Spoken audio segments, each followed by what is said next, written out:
Welcome to Releasing Trauma, a Survivor's Podcast. I am your host, Tracy Osborne. I am a survivor of emotional bullying, rape, sexual assault, domestic abuse, and grief. After losing my husband in 2019, I set off on a new adventure to help other women release their trauma and create a life they can cherish. Each week, I will feature a guest expert or survivor to share their stories, tips, wisdom, and more. The goal is so that you can take away even just the smallest nugget of information you can use in your life right now to make a change, and to remind you that you're not alone. There is life after trauma, and you can move from victim to thriver and create a life you can cherish. Welcome to the show, everybody. I am sitting here today looking out my window. It's a beautiful spring day, and earlier today I had some cardinals, two male cardinals flying over a female, and they were doing their flying around and fluttering their wings, and it was so wonderful to just sit back and take a few moments and just kind of watch that. And it got me thinking that when we come out of our traumas, it's a lot like spring. We're blooming and blossoming into a new person, and so that's kind of what I want to talk about today is how we can create our own spring. And with me today is Adele Brimage, and she is going to help me talk about this. So Adele, welcome. Hi, thank you. It's my pleasure to be here. Well, I'm very happy to have you, and I know that it's not quite so springy where you're at today, so I'll enjoy the spring for both of us. Oh, wonderful. So I'd like to start off, I usually start off and just have the guests tell us a little bit about their backstory. So why don't we start there, and then we'll carry on. Yeah, no problem. So I'm a transformational internal wealth coach. I've been doing that now for a very long time, in this industry in one sense or another for 25 years plus. I guess I came into this industry because I've always wanted to work with people, and in some sense, and spent a long time in a marriage that wasn't as positive as it could be, let's say. Left about 19 years ago now, actually, and thought, what do I want to do with my life? And coaching kind of crept up on me. That wasn't what I thought I would end up being, but it's what I am totally passionate about today. Helping women to do their life on their terms, which I, at one point in my life, never thought was possible. But clearly, that's the life I live today. And I want to help women to do things that actually, when you say them, sound really like, why wouldn't you? But so many women don't fall in love with yourself. I mean, how many women truly love themselves? Because when you love yourself, there's so much that comes along with that. There's so many things that you allow into your life, and there's so many things, boundaries that you have to look after you, because I don't think many women do that. I don't think we do that often or enough. And so my passion is helping women to know they have the power to do whatever they want in their life, to get past the BS that society tells us about who we can be or what we can do and have, and just create the life that actually you just are so happy to wake up to every morning. I love that. I love that we're so much on the same wavelength there.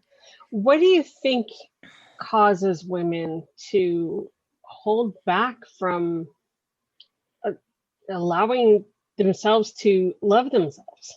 Allowing us to love ourselves. What holds us back from that? Well, I think we've never been taught how to do that.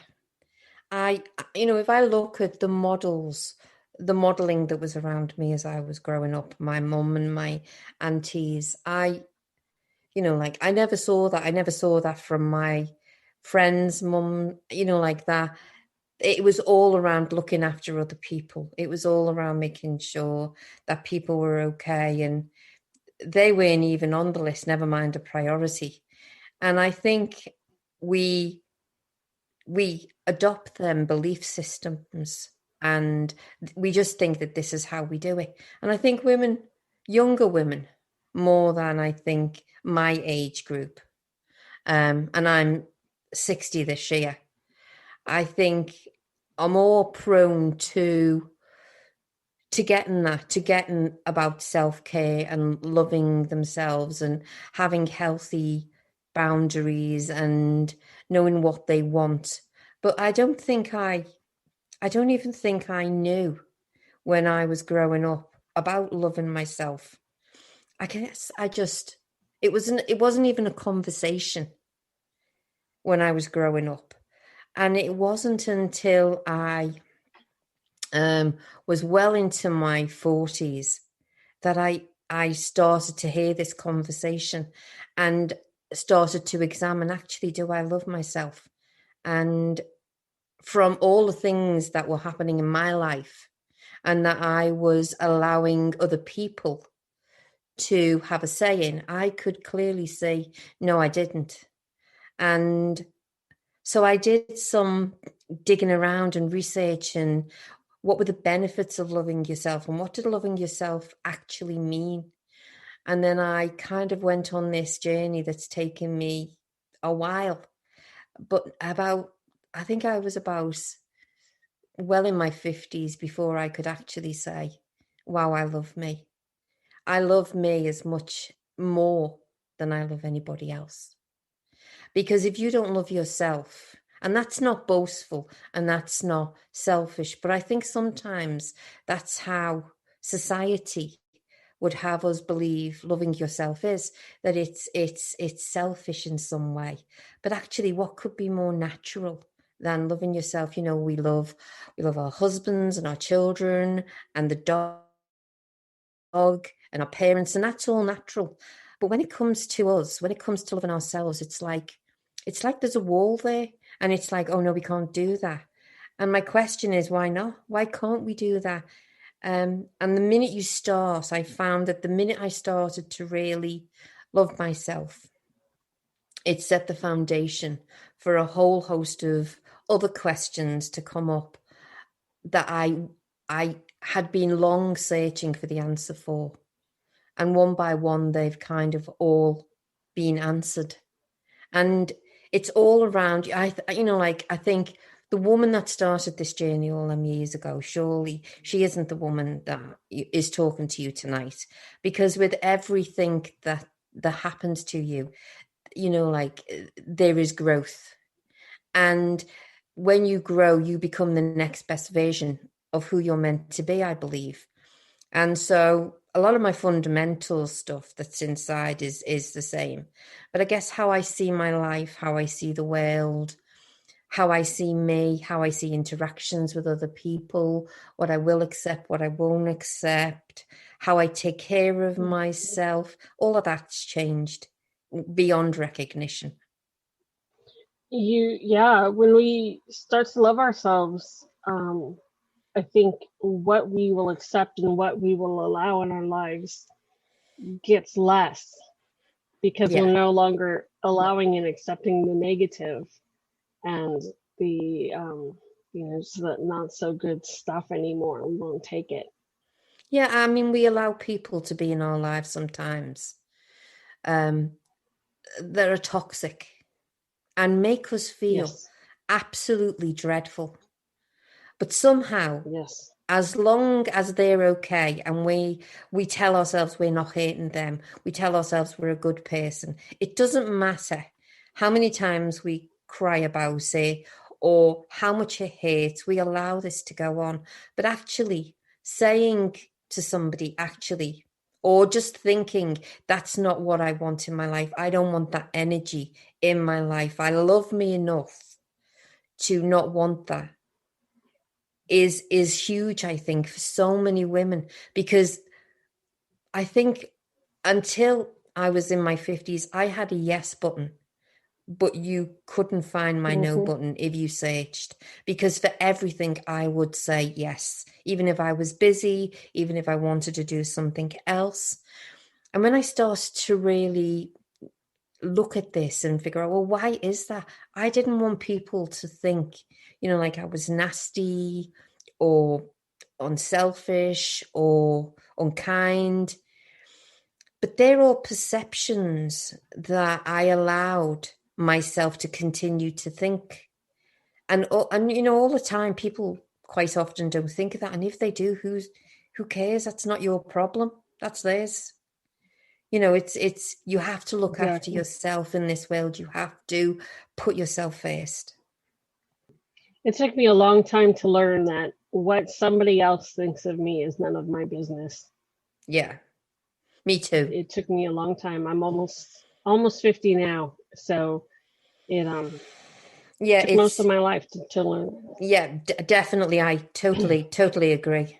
That it took me a long time because of all of that self-talk that's been in there from when you're, as you're growing up, and the things that you're told about how society works, and and things that are said to you as a child, like don't do that, it's nasty.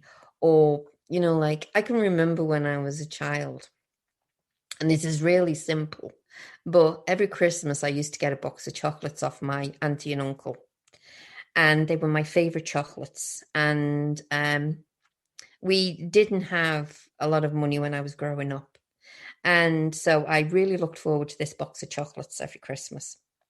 And it was my favorite chocolates. I never got chocolates any other time. And the minute I got them, my mum would say to me, make sure you give everybody one. But everybody didn't take one. Everybody took two or three. And you'd end up with no chocolates. And I can remember one year saying, well, they're mine, mum, and they've all got stuff. And she said, oh, don't be selfish. And I think it's all of them messages that we hear throughout our life that seem nonsensical, they're so small you miss them. They go, like everything that your conscious mind doesn't reject, your subconscious mind accepts. And I guess I had a program in there that told me, if I do this, I'm selfish, I'm mean. And I guess I took that into my Hmm. adulthood, and it affected so many decisions I made, choices, everything. Sure. If we don't give everything we have, we're being Oh, selfish. yeah. If we put ourselves first, we're being selfish. Oh, but ladies, we're not. And We're not. but we're not, exactly. It's quite the Oh, opposite. definitely. If we take care of ourselves first, then we can take care of the others. Yeah, and you've got to fill your tank up first before you can Exactly. help anybody else. Right. For years, I based my self-worth on what I thought other people thought of me. So my perception was of of myself is what I was projecting onto other people. And I've learned that, self-image and self-worth is not based on what others think.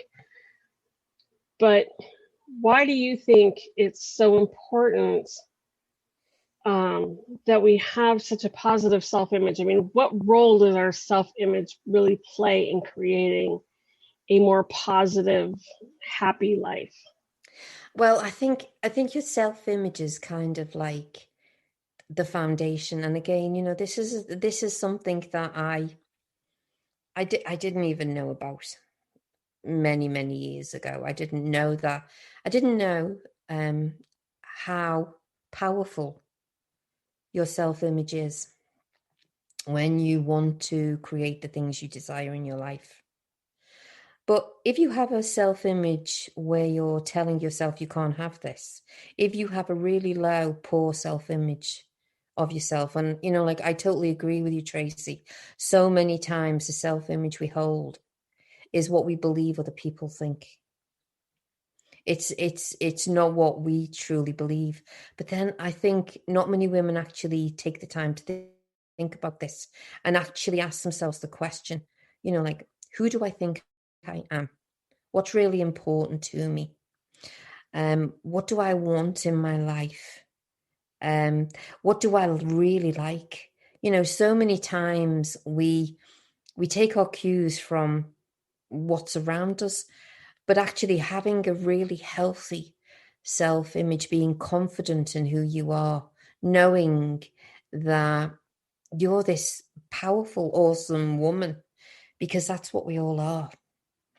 Having a real good opinion about you, loving yourself. I think that's all the foundations, because the woman that has, say you want more money in your life, or you want a amazing partner that's just is perfect for you, whatever it is you want, you have to be that person internally before you can have it.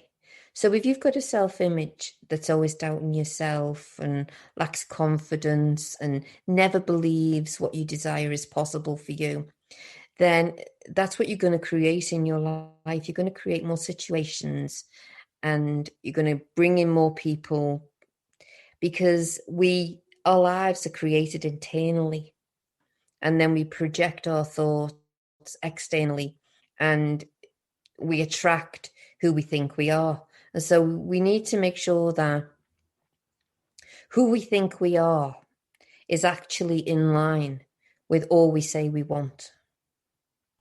I like that. Who we say we are is actually in line with what Yeah. we want.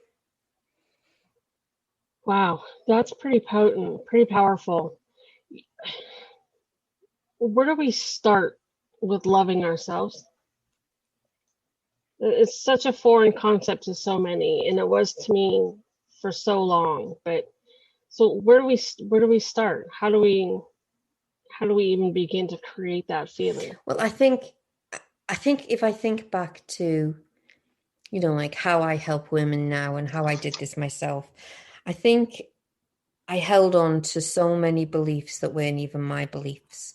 They were my mum's, or people that were around me. They were kind of like family beliefs, beliefs that are held within the family. And I think the first thing I would say to any woman that wants to start loving herself is let go of that, let go of any of them limiting beliefs and thoughts that you have been believing about who you think you are. This goes back to, like that self-image again. You see, our beliefs are really good at creating the stories that we live our life from. So we have a belief which sits in our subconscious mind, and from it we create a story around what we can and we can't have, and who we can and we can't be. And them stories are what we create our life from. And so many Hmm. times, I mean, like I never knew this at one point, but so many times we live the same life over and over again, and we just peck at the edges. I mean, look at how, if you want to change your life, you have to change so many different things about what you do in your life, because so much of what we do every day is habitual. We have habitual behavior and patterns of thinking. And I think if you want to start loving yourself, you have to first figure out what they are, and then break them. Go, is this what I truly believe? And if it's not, what do I believe? And take some time to do this, because like, this is really, really important. This is more important than anything you more than likely will ever do. And install some beliefs that actually are your beliefs. They're not your mum's or your dad's or anybody else's. They're your beliefs. So often we create a self-image and we create belief systems, and we don't even question whether we believe them or not. They're just there, and they're what we've believed all our lives. But actually, like, you're really important. And so it's time to start asking yourself the questions: do I actually believe that? And if I don't, what do I believe? And do I believe I'm enough? When I first started, I surely didn't believe I was enough. I really lacked self-worth. And so on all the mirrors in my house, I got the reddest lipstick I could find. And I wrote in on every mirror, I am enough. And anytime I forgot, it was there that I could see it. I'm enough. And I would tell myself I'm enough. It was my kind of like my mantra for a long time. I am enough. I'm worthy. I'm loved. Because I guess like, you have to heal all them wounds that are inside. You can't go from believing all of the rubbish that so many women believe and letting other people, like, tell you who you should be, to suddenly loving yourself one day. It's a process, like most things in life. And so that was kind of part of my process, to remind myself who I was, and that I was loved, and that I am enough. And eventually, that started to change. And I woke up one morning in tears, and it was about 7:30 in the morning. And I remember sitting up in bed, and I said, wow, I really do love myself. And I loved myself as much as I love my children, as much as I love my husband. And I'd never experienced loving myself like that before. It was kind of like, someone would say, do you love yourself? Oh, yeah, sure. But it was kind of like a throwaway remark. But actually, I really felt this really deeply, that, oh my God, I'm so grateful. I'm so grateful for me. I've looked after me so much for all these years, through so much. I'm still here. And I think that's a really powerful thing. And it's only, I think, when you get to the point where you actually believe that you are enough and you start to love yourself, that you actually, can start to heal any of them wounds, which I think many women have internally. Absolutely. Absolutely. And that feeling of when you first realize I do love myself. Yeah. It's that almost euphoria when you first fall in love with somebody, or you first see your baby and you just have that absolute euphoric feeling. It's the best feeling ever, to wake up or to look in the mirror, or to just all of a sudden you realize, wow, I really do love myself. Yeah, and to not, like, at the same point as you're thinking that, you've still got that voice in your head going, yeah, sure, and this is selfish, and oh, who do you think you are? We have all them chitter chatters in our head, but to actually go, no, you can go away, because I've got this and I know who I am. And I think it was only at that point that I actually started to figure out who I was as a woman on this planet. Right. Absolutely. Wow, this has been amazing. Where did appreciation come in for you, and gratitude? What role did that play for you? Well, I think having an attitude where you are grateful for anything that you have in your life, that you feel happy about, or that you feel benefits you, or just anything that you truly love. I mean, like, I have a practice where every single night I recall as many things throughout my day that I actually really am appreciative for. And that's not just words. I really feel it. I really feel it, that I was really grateful that, I had a kettle today because I got to make a hot cup of tea or coffee, and that, like, and I'm really grateful that, and appreciate that You know, like I've got a bed and I live in a dry house, and it's raining outside and it's nice and warm in here. You know, and I think it's a foundation. I think if you plant yourself in an attitude of appreciation, it's kind of like the fertile soil where lots of other things can grow from. And then every morning I'm so appreciative that I've woken up, that I've got eyes, that I can hear the birds singing outside my window. You know, like when we do get sunshine, and I can see the sunny day, the blue skies. And so many people have said to me, I have nothing to appreciate. And I said, well, and you know, I always say, well, you woke up this morning, there's one thing. And there's always something in everybody's life. You know, I've had moments in my life where I thought I'd rather not be here, really. But Sure. even in them moments, there has been something that's been a light that I've thought, but I've got this, or but that. And so I think there's something in everybody's life, no matter where you are in your life or what's happening in your life, that you can find, that you can actually be grateful and thankful for. That's awesome. Thank you so much, Adele, for joining me today and sharing these amazing words of wisdom. I think this has just been so very powerful for me and for our listeners. I'm more than, you know, like grateful that you've had me on here. And listeners, I am very grateful to you for joining us on all these calls. My gratitude is I can't even express it in words. So thank you for listening, and we'll talk to you next week on the show.